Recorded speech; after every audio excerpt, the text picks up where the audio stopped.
Please take a seat.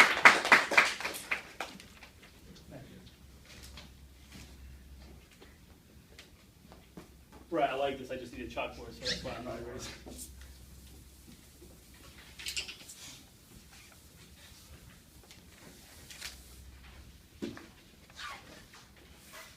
Ladies and gentlemen, thanks so much for having me tonight. My name is Mike Gonsalves, and this is my 5th speech. Title is Believe to Achieve. Now, my intentions tonight is not to have this just be another speech, not to have you guys clap at the end, leave here, and forget about it as soon as you guys leave here. My intention tonight is to have you leave this room still thinking about it. I want you going to bed tonight still thinking about what I'm about to say. I want you waking up tomorrow morning still thinking about, man, I can't believe those words Mike said. That's my intentions tonight. Henry Ford says, whether you think you can or you think you can't, you're right. So if we have the ability to think we can, and then we have the ability to think we can't, why would we ever think we can't when we have the ability to think we can? Our thoughts are powerful. Our thoughts, our beliefs, they're powerful beyond measure. To the point where it said, change your thoughts, change your life. And if that's the case, if thoughts are really that powerful, if our beliefs are really that powerful, then we have to ask ourselves, well, where do our beliefs come from? Where do our thoughts come from? And they come from, if you think way back to childhood, what were your experiences? What did you think about? What were you told? That's what has shaped your thoughts, your beliefs, and depending on what you experienced, what you were told, what you witnessed, that shaped your thoughts and your beliefs. And that could be a good thing, that could be a bad thing. The difference between thinking you can, the difference between thinking you can't.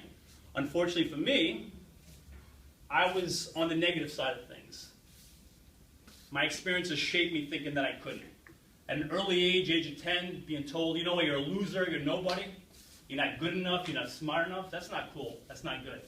And it messed me up big time for years. And I'm going to share with you how that messed me up for years here in a second. It took me several years to really change that, to start challenging my thoughts, my beliefs. And when I did that, I can tell you it changed my life for the better, forever. And I'll share that with you as well, how that happened. What I'm going to share with you tonight, it's not new. I'm not reinventing the wheel. It's actually the teachings of many life coaches, career coaches. In fact, 2 of my very favorite. I consider them mentors, to be honest with you. Jim Rohn, Tony Robbins. And regardless of what you think of personal development, regardless of what you think of life coaching, career coaching, whether you think it's legit, whether you think it's fluff, I'm going to ask that you take your own beliefs, your own thoughts, and put them aside just for a couple of minutes that I'm up here. And just really consider what I'm about to share with you. So let's take a look at how my beliefs growing up, my negative beliefs shaped me in a negative way to begin with. Beliefs, right? Just said beliefs. I just told you what mine were. We all have these. I told you what mine were. They weren't good. Negative, bad. Because of that, I didn't really tap into much of this. Potential. Because everyone in this class has a crazy amount of potential. We all have an enormous amount of potential. How much we tap into it depends on this. And obviously I didn't have much of this, so I barely, if any, tapped into any of this. Well, if I don't tap into that, then this, I'm not taking many actions. I'm not trying in my classes, I'm not trying in my sports teams. I'm just not trying. I'm not taking many actions because I don't think I have much potential, because it stems right from here. And you know what? When you don't take many actions, guess what? Your results, what results? You get no results. I didn't get any results. I didn't make the teams. I didn't do well in academics. I didn't do well dating.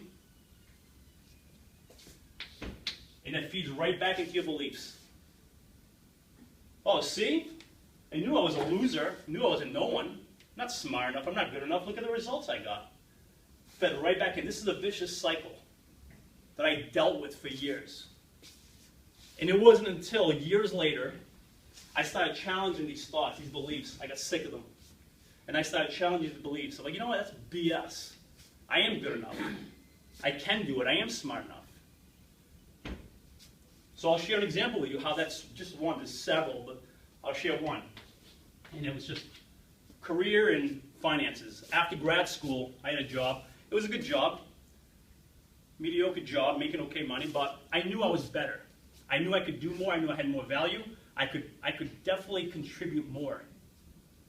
So I started challenging the fact that, you know what, you're not good enough. I said, no, I am good enough. I started challenging my own beliefs. And when I did that, I started tapping into my potential. That's always been there. And therefore, I started taking different actions. And I'll tell you the actions. I started dressing differently. I started stepping up. Here's Brett. I started dressing more professional. So all of a sudden, I was standing out a little bit more. People used to ask me, what, do you have an interview today? No. I'm just dressed for success, I'd say. I started having better conversations. I started reading more. I started studying. That all led to better results. More conversations with clients, more opportunities, more closed deals. And guess what? That fed into my new beliefs. You know what? I'm not bad. I'm not bad. I can do this. And guess what? When that happened, I dug into more of my potential, which was always there, started taking more action, started getting more results. But that cycle that messed me up started working for me. Beliefs are powerful. Interestingly enough, we're all here tonight because you changed. At some point in your life, you changed your beliefs. That's why you're here. Your beliefs may have been, you're the quiet kid. Right? That's your beliefs. And you change that. Something inside you say, you know what, I'm not the quiet kid. I'm going to take a step forward. And your beliefs change. You know what, I'm not good at public speaking, but you know what, I'm going to be good at public speaking. You changed what you believed. You started digging into your potential. Guess what? You showed up. Oh, speech number 1. You got some feedback. It wasn't bad. Actually, they told me some things I could do, but they said it was pretty good overall. Not that bad at public speaking. Your beliefs all of a sudden are better. More potential. Speech number 2, better results. You see that cycle? It creates 10 speeches. Before you know, you're talking in front of 100 people, 1,000 people. You're running your own business. Our beliefs are powerful. We're the captain of our ship. Let's make our thoughts work for us, not against us. You have the ability to think you can, or you have the ability to think you can't. Think you can. Believe. Believe you can. And you will. Thanks so much for having me.